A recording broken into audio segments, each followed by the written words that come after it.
se han forjado a sangre y fuego. Hombres y mujeres dispuestos a dar la vida para defender la soberanía nacional. Forman parte del Ejército y la Fuerza Aérea mexicanos. Aguerridos, disciplinados y combativos que con fuerza, tenacidad, coraje y valor han enfrentado a los enemigos de la patria. Su historia es la historia de México. Una historia de lucha por la independencia y la libertad.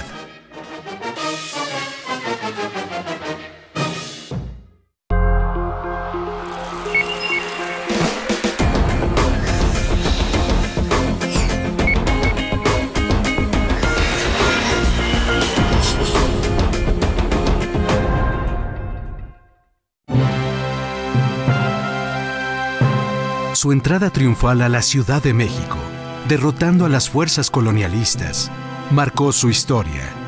16,000 soldados, campesinos, mineros, obreros, gente del pueblo, la mayoría con escasos conocimientos castrenses, pero con valor, determinación y anhelos de independencia. Era el Ejército Trigarante, encabezado por Agustín de Iturbide y Vicente Guerrero, un ejército popular. El primer instituto armado, el primer ejército que existió en el México independiente es el Ejército Realista, que en 1821 se reúne con el Ejército Insurgente y crean al Ejército Trigarante, que es el instituto armado que va a consumar la independencia de México. En sus primeros años de lucha, enfrentó a poderosos ejércitos invasores. Va a enfrentar las amenazas de la Guerra de Texas de 1836, la Primera Guerra con Francia en 1838, conocida como Guerra de los Pasteles, la intervención norteamericana de 1847. En 1858, Benito Juárez creó lo que sería el Segundo Ejército, el Ejército Liberal. Terminó con la dictadura de Antonio López de Santa Anna y derrotó a las tropas del Imperio francés en su segunda intervención en territorio mexicano.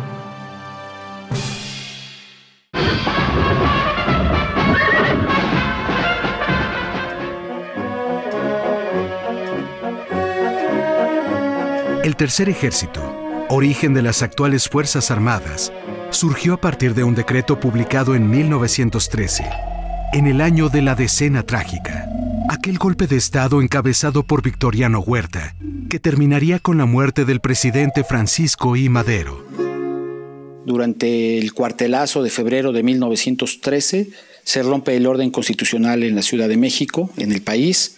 Eso provoca que el día 19 de febrero de ese año, el Soberano Congreso del Estado de Coahuila, mediante el decreto 1421, faculte al gobernador don Venustiano Carranza para armar fuerzas que coadyuven al restablecimiento del orden constitucional. Este documento podríamos decir que es el acta de nacimiento del Ejército Constitucionalista, lo que hoy conocemos como Ejército Mexicano. Comenzaba así la ejemplar y luminosa historia de nuestras Fuerzas Armadas. El general Felipe Ángeles, de irreprochable compromiso patriótico, sentenciaba a sus hombres: si están orgullosos de pertenecer al ejército, es porque el ejército es hijo del pueblo y la encarnación de las glorias patrias. La primera gloria para el ejército llegó en 1916.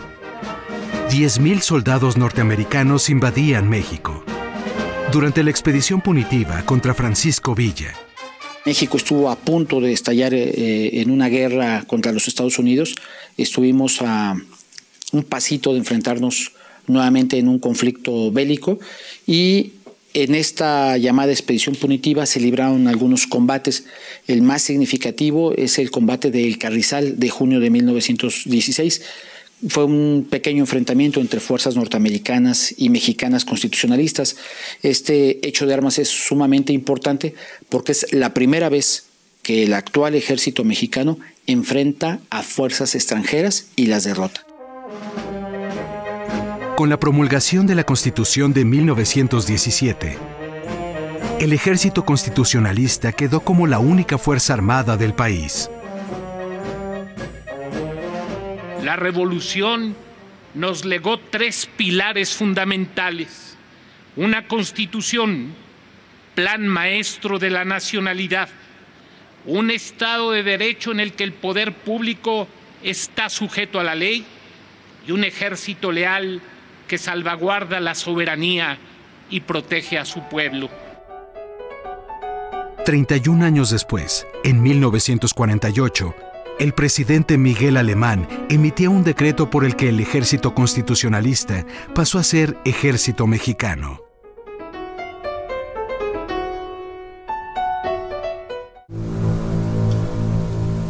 Un siglo después de su creación, las Fuerzas Armadas están en todos los espacios de la geografía nacional. Son más de 200,000 hombres y mujeres que defienden, protegen y salvaguardan la soberanía del país. Siempre alertas para acudir al llamado de la patria cuando los necesita. Para cumplir su misión, el ejército mexicano se divide en 12 regiones militares, encabezadas por un general de división que abarcan los 31 estados y el Distrito Federal. La región militar número 1 se ubica en el Distrito Federal, la segunda en Mexicali, Baja California. Mazatlán, Sinaloa alberga la tercera región militar, Monterrey, Nuevo León, la cuarta, mientras que la quinta región está asentada en La Mojonera, Jalisco. La sexta en La Boticaria, Veracruz. La séptima en Tuxtla Gutiérrez, Chiapas. La octava región militar tiene su sede en Ixcotel, Oaxaca. La novena en Cumbre de Llano Largo, Guerrero. Mérida, Yucatán, alberga la 10ª y Torreón, Coahuila, la región número 11. La 12ª región militar está en Irapuato, Guanajuato. Estas 12 regiones están fraccionadas en 46 zonas militares, que responden a un modelo de defensa territorial del país. Cada zona cuenta con instalaciones que agrupan regimientos o batallones de infantería, artillería y caballería. Son lideradas por generales de brigada. El ejército mexicano está conformado particularmente por lo que son corporaciones. Las corporaciones son los cuerpos que integran al ejército. Estos cuerpos se dividen en armas. Estamos hablando específicamente de 5 armas. Lo que sería el arma de infantería son los soldados que combaten a pie. El arma de caballería, que es actualmente una caballería motorizada, es un arma que sirve para el reconocimiento y la seguridad. Tenemos el arma de artillería, que son los cañones que se utilizan en el ejército. Tenemos el arma y servicio, que es de ingenieros, tiene esta doble cualidad y es un arma de apoyo al combate. Y tenemos lo que es el arma blindada, es decir, los vehículos blindados que comúnmente se les llama tanques, ¿no? La primera región militar tiene a su cargo 5 zonas. La número 1 de Tacubaya en la Ciudad de México, la 18 en Pachuca, Hidalgo, 22 y 37 ubicadas en Santa María, Rayón y Santa Lucía, Estado de México, y la zona 24 en Cuernavaca, Morelos. Otro ejemplo es la segunda región, que abarca las zonas militares 2, 3, 4, 40 y 45 en Baja California Sur y Sonora. Un ejemplo más, la séptima región militar, en la frontera sur de México, se divide en 5 zonas, la 30 y 38 en Villahermosa y Tenosique, Tabasco, y 31, 36 y 39 en Rancho Nuevo, Tapachula y Ocosingo, Chiapas. Estas 15 zonas militares, como las 31 restantes, tienen la encomienda de salvaguardar el territorio nacional y asistir a la población civil cuando sea necesario.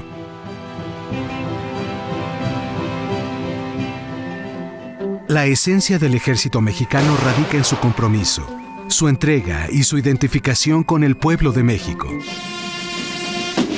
Su labor y responsabilidad se centra en 5 misiones: defender la integridad, la independencia y la soberanía de la nación, garantizar la seguridad interior, auxiliar a la población civil en caso de necesidades públicas, realizar acciones cívicas y obras sociales que tiendan al progreso del país y, en caso de desastre, prestar ayuda para el mantenimiento del orden, auxilio de las personas y sus bienes, y la reconstrucción de las zonas afectadas. Estas 5 leyes generales que tiene el Ejército y la Fuerza Aérea nos hacen una institución muy comprometida no solamente en aspectos militares o de guerra, sino también en aspectos de auxilio a la población civil y a sus instituciones. Es lo que caracteriza al ejército mexicano y lo hace sui generis comparativamente a otros ejércitos del mundo. Son acciones que requieren un alto nivel de preparación física y psicológica, adiestramiento, conocimientos tácticos e inteligencia, pero, sobre todo, carácter y amor por la patria.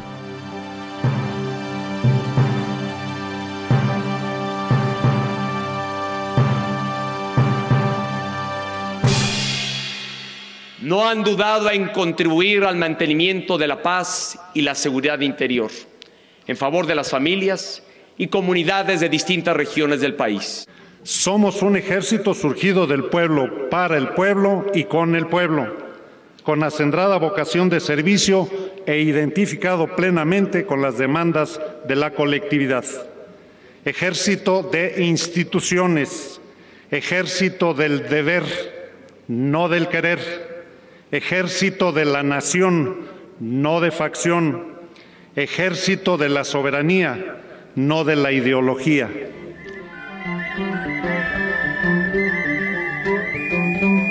Una de sus tareas más nobles es el auxilio a la población civil en caso de desastre o en labores de seguridad.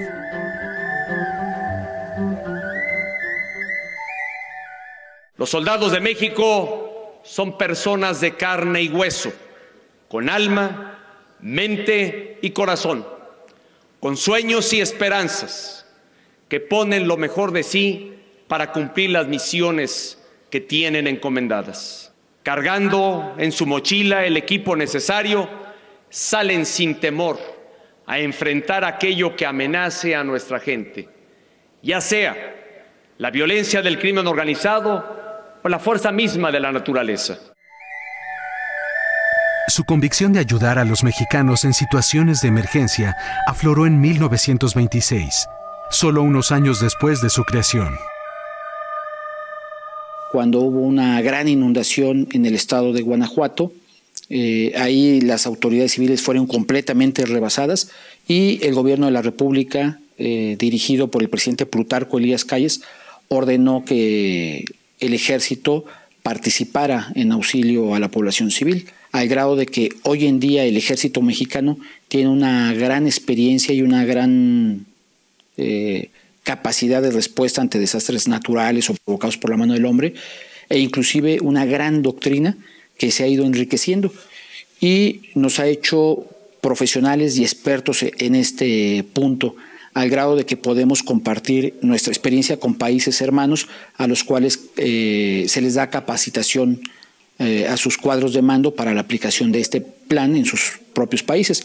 Una prueba de ello es la participación de México en el 2005 durante el desastre que hubo en Nueva Orleans con el huracán Katrina, ¿no? Inundaciones, nevadas, heladas, sequías, sismos, erupción de volcanes, incendios. Son contingencias naturales que atienden las fuerzas castrenses. El apoyo es integral. También proporcionan atención médica, distribuyen alimentos, remueven escombros y restablecen las vías de comunicación.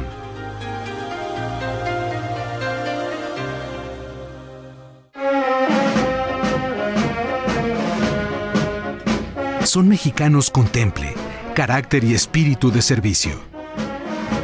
Durante su adiestramiento desarrollan fortaleza física, valores, virtudes, habilidades y capacidades.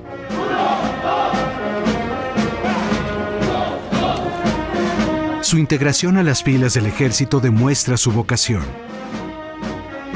La vocación militar es grande, tan grande que está en su esencia la búsqueda de la paz y la cristalización de la libertad y la justicia social. Por eso no hay palabras suficientes para reconocer el heroísmo de quienes hacen posible las aspiraciones del pueblo.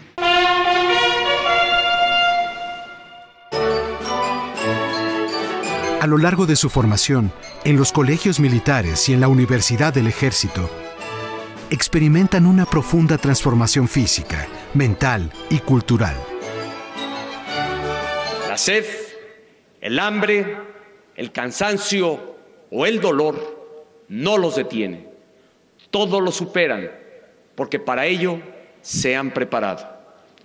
Al caer la noche, el cuerpo del soldado podrá estar cansado, pero su espíritu está íntegro, con la satisfacción de haber portado con dignidad su uniforme, de haber honrado su compromiso con la patria, de haber vivido un día más por el honor de México.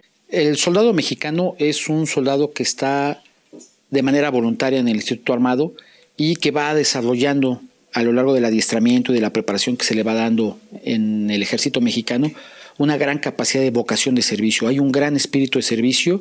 Obviamente ese espíritu de servicio fortalecido por la disciplina le permite desarrollar misiones que requieren que se ausente de casa por tiempos prolongados, inclusive arriesgando su propia vida. En las instituciones castrenses pueden estudiar licenciaturas de Administración Militar en las armas de infantería, caballería, artillería, arma blindada y servicio de intendencia. También pueden acceder a ingenierías como constructor militar, industrial, químico, mecánica y electricidad, computación e informática, así como comunicaciones y electrónica. En el área de la salud, tienen acceso a carreras de medicina militar, cirujano dentista militar, oficiales de sanidad y enfermería. Como en cualquier institución, en el Ejército Mexicano hay jerarquías. El comandante supremo de las Fuerzas Armadas es el presidente de la República. Le sigue en orden jerárquico el secretario de la Defensa Nacional. Él, como otro medio centenar de militares, ostenta el máximo rango en el ejército, general de división. En el escalafón siguen el general de brigada y el general brigadier. Después están los grados de jefes, coronel, teniente coronel y mayor.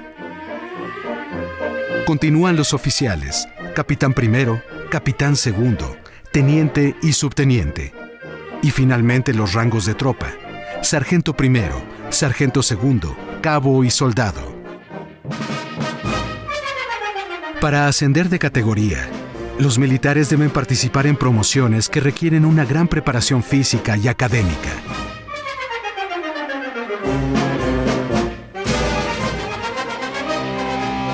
Otro de los pilares de las Fuerzas Armadas y el principal aliado del ejército terrestre es la Fuerza Aérea Mexicana. Sus orígenes se remontan a la segunda década del siglo pasado, cuando tomaba fuerza la inquietud por volar. Para 1914, las aeronaves ya eran utilizadas en reconocimientos aéreos y bombardeos durante la Revolución Mexicana. Ese mismo año, se registró el primer bombardeo aeronaval del mundo en Topolobampo, Sinaloa. En 1915, nace el arma de aviación militar con un decreto presidencial. Tiene sus orígenes en la Revolución Mexicana, específicamente en la Revolución Constitucionalista. Fue mediante un acuerdo emitido el día 5 de febrero de 1915 en su cuartel de Faros, Veracruz, cuando don Venustiano Carranza da origen al arma de aviación militar del Ejército Constitucionalista. Otro decreto emitido el 10 de febrero de 1944 por el presidente Manuel Ávila Camacho le da su actual nombre, Fuerza Aérea Mexicana. Ese mismo año se consagra en el escenario internacional durante la Segunda Guerra Mundial. Primero en territorio mexicano, en defensa de la soberanía nacional. Era una misión que le había dado el gobierno de Adolfo Hitler a sus submarinos para hundir el mayor número de barcos de potencias o de naciones aliadas que estuvieran abasteciendo a los Estados Unidos. La aviación militar mexicana, específicamente la Fuerza Aérea, va a localizar algunos submarinos frente a las costas de Tampico y los va a bombardear y ametrallar. Después con el Escuadrón 201, en la liberación de Filipinas al lado de las fuerzas aliadas que combatían a las dictaduras nazi-fascistas. Va a distinguirse sobre todo por su participación en el Teatro de Guerra del Pacífico, con el envío del famoso Escuadrón 201 de la Fuerza Aérea Expedicionaria Mexicana al Teatro de Guerra Asiático. Van a combatir contra el ejército del general Yamashita, el ejército japonés, compuesto por 80,000 hombres que estaban en esta isla de Luzón, en Filipinas. A esta Fuerza Aérea Expedicionaria Mexicana se le van a atribuir el haberle provocado más de 30,000 bajas al ejército japonés. Esto nos habla de que el piloto o el aviador de la Fuerza Aérea Mexicana es de un alto nivel de adiestramiento, con una gran disciplina, y se va a especializar sobre todo en operaciones de bombardeo y de ametrallamiento, en picadas sobre todo, que no era algo muy común en aquella época. A partir de ese momento, su evolución es constante. En los años 60, la Fuerza Aérea Mexicana adquiere aviones militares Jets. 2 décadas después, entra la era supersónica con la compra de aviones F-5. Hoy, la flota aérea se integra por más de 400 aeronaves de combate y tácticas como aviones caza, cazabombarderos y de ataque ligero. También cuenta con aeronaves de carga, transporte, entrenamiento, reconocimiento y más de 115 helicópteros. La institución la integran casi 30,000 miembros, entre ellos más de 30 mujeres piloto. La Fuerza Aérea Mexicana comparte con el Ejército Terrestre 5 misiones. Defender la integridad, la independencia y la soberanía de la nación. Garantizar la seguridad interior desde el aire. Auxiliar a la población civil en caso de necesidades públicas. Realizar acciones cívicas y obras sociales que tiendan al progreso del país. Y en caso de desastre, prestar ayuda para el mantenimiento del orden, auxilio de las personas y sus bienes y la reconstrucción de las zonas afectadas. Las mujeres y los hombres de la Fuerza Aérea siempre han sido firmes guardianes de nuestras instituciones y nuestras leyes, fieles protectores de los mexicanos. Con determinación y valor, los integrantes de la Fuerza Aérea no han dudado en enfrentar las condiciones climáticas más adversas para acudir al auxilio de sus hermanos.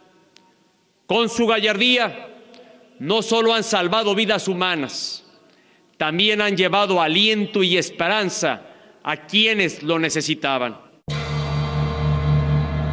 Para cumplir su misión, la Fuerza Aérea Mexicana divide el espacio aéreo en regiones y bases aéreas.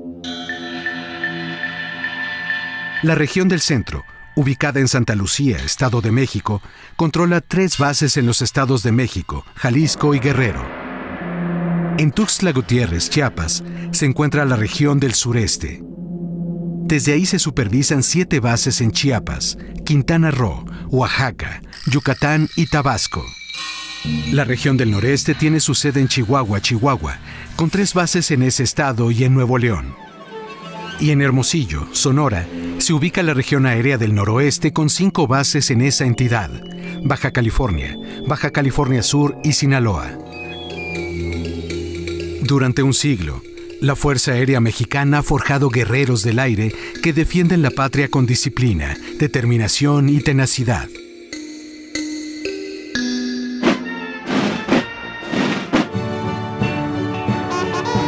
...102 años del Ejército Terrestre, celebrados con una placa y un monumento histórico.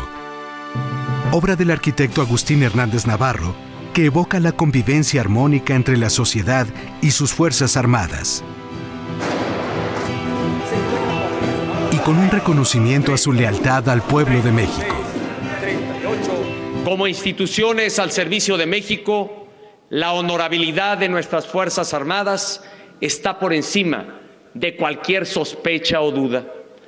Bajo la guía de sus elevados valores e ideales, seguirán renovándose para responder a los desafíos de nuestra sociedad y de nuestro tiempo.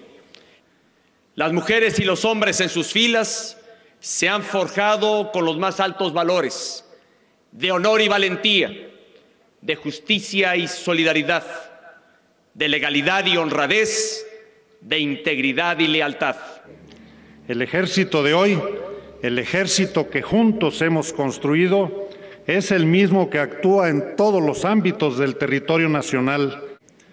Un ejército sin protagonismos ni estridencias, más bien discreto y entregado a la patria, volcado para garantizar su seguridad interior sin descuidar la defensa exterior de la Federación. 100 años de la Fuerza Aérea Mexicana, enmarcados en un monumento conmemorativo y la entrega de nuevas y modernas instalaciones que albergan el Colegio del Aire en Zapopan, Jalisco. Un siglo de servicio conmemorado con un impresionante espectáculo aéreo y con un mensaje de gratitud, reconocimiento y respeto.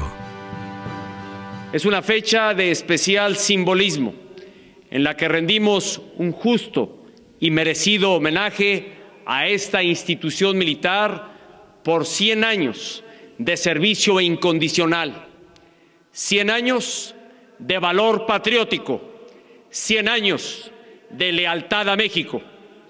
Que las alas que brillan en el pecho continúen siendo abrazo de paz y transmitan en cada actividad desarrollada el amor que sentimos por México. Que nuestra actuación institucional refleje los valores de nuestro lema: honor, valor, lealtad. Por tierra, por aire, el Ejército y la Fuerza Aérea velan por la integridad de los mexicanos desde todos los rincones de la geografía nacional. Para los miembros del Ejército y de la Fuerza Aérea es todo un orgullo poder servir al pueblo de México con lealtad. De ahí que el mensaje que podríamos dar es decirle al pueblo de México que puede dormir tranquilo al amparo del Ejército y de la Fuerza Aérea, que velan las 24 horas del día por su bienestar y su seguridad.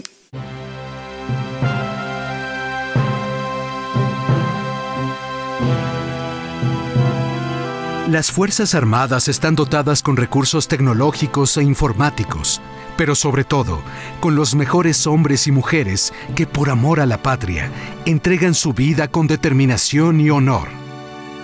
Las Fuerzas Armadas son el pilar en la defensa de la soberanía y el orgullo de toda la nación.